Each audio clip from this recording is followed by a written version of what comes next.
Life is slowly returning to normal, all thanks to the COVID-19 vaccine. And it was hard for people to be separated from family, friends, especially our seniors.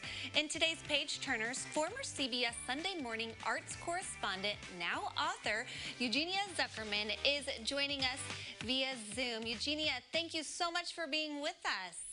I'm honored to be asked. Well, we are talking all about how our seniors can go back to embracing the things that they used to do before COVID and not maybe feel so overwhelmed about it. So let's kind of talk a little bit about your story, first of all, and how you can encourage people to stay positive. You were not too long ago diagnosed with Alzheimer's disease. So I would think, looking at that diagnosis, you may not feel a lot to feel positive about.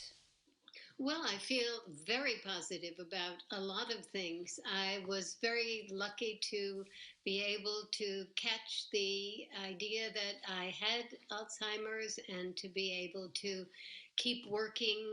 And I, I, um, I went home after I had been at the hospital for the first time on the subway with a daughter of mine. And we were laughing all the way, got to my apartment, went up to my room and stared at the wall for a long period of time. Don't know why. And for some reason, I finally picked up a pencil and paper and started writing. And what I wrote was like falling through a cloud, because that's how it felt to me. And I wrote this book not knowing whether it would do well or even if I wanted to show it to him.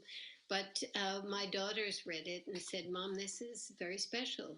And I am so thrilled and very pleased that people have not only read it, but also say that they loved it a lot. And if I may, I'll read a poem from the book. Yes.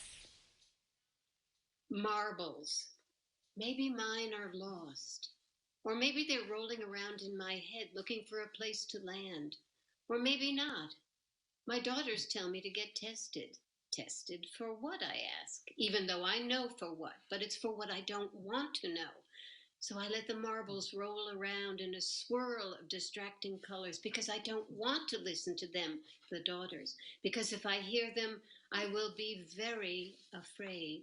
And this mother cannot be that mother, not ever, never. That's right. Moms can't lose their marbles. And, but we do. We do sometimes, and sometimes rightfully so.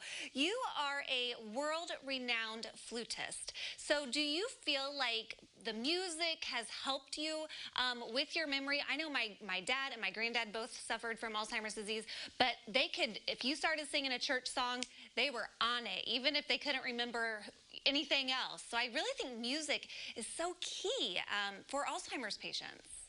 I think that that's true, but I also feel that I was so lucky to uh, find the flute at the age of 10. I heard players from a symphony, and I ran home and said, can I please learn to play the flute?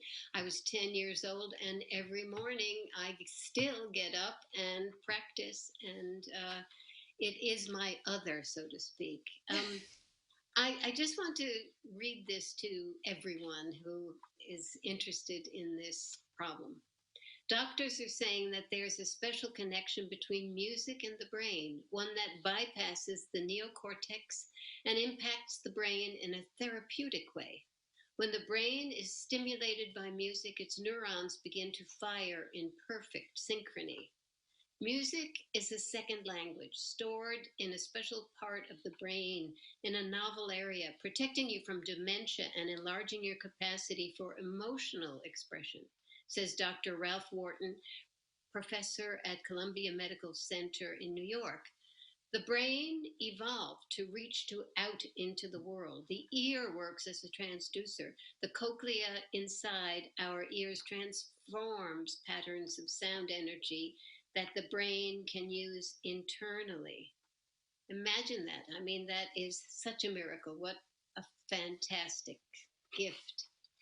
It is, and you've been reading excerpts from your book, and I read it yesterday, and it's very interesting to hear your perspective as someone living with Alzheimer's and the thoughts that you have, and it just kind of gives those not living with it, maybe a caregiver or friend or family member, some insight into how your attitude definitely can make a difference in how you choose to look at this disease. So I wish you the best, and we appreciate you sharing your book with us here at CI Living, and prayerfully one day we'll have a cure to this awful, awful disease. Eugenia, thank you so much for your time today.